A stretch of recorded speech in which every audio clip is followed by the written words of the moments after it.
દાહોદના મંડાવ રોડ પર આવેલ શ્રી સરસ્વતી વિદ્યા મંદિર ખાતે જન્માષ્ટમી મહોત્સવને અનુલક્ષી મટકી ફોડ કાર્યક્રમનું આયોજન કરવામાં આવ્યું હતું, જેમાં વિદ્યાર્થી મિત્રોએ ખૂબ હોશભેર ભાગ લીધો હતો। સરસ્વતી વિદ્યા મંદિરના બાળકો ટ્રેડિશનલ ડ્રેસમાં રાધા અને કૃષ્ણ બની આવી પહોંચ્યા હતા અને ડીજેના તાલે રાસ ગરબાની રમઝટ બોલાવી હતી।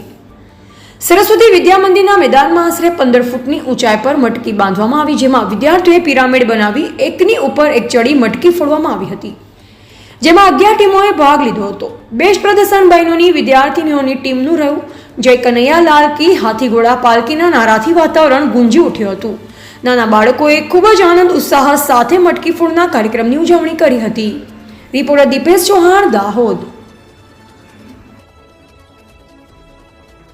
શ્રી સરસ્વતી વિદ્યા મંદિરમાં મંડાવ રોડ દાહોદ ખાતે જન્માષ્ટમીની મટકી ફોડનો કાર્યક્રમ આજ રોજ ઉજવવામાં આવ્યો હતો। તે કાર્યક્રમ દરમિયાન દરેક બાળકોએ ખૂબ જ ઉત્સાહભેર ઉજવણી કરવા માટે મટકી ફોડી હતી, તેમજ દરેક બાળકોને ખૂબ જ આમાં મજા આવી હતી। કેટલી ટીમ હતી આમાં લગભગ 11 ટીમ હતી અને 11 ટીમમાં 6 થી 10ના બાળકોએ ખૂબ જ ઉત્સાહભેર કાર્યક્રમની ઉજવણી કરી હતી। દરેક શિક્ષક મિત્રોએ પણ ખૂબ સાથ સહકાર આપ્યો હતો અને આજની આ કાર્યક્રમમાં અમારા મીનાબેન પટેલે અમને પરમિશન આપી, તેના બદલ તેમનો પણ ખૂબ ખૂબ આભાર।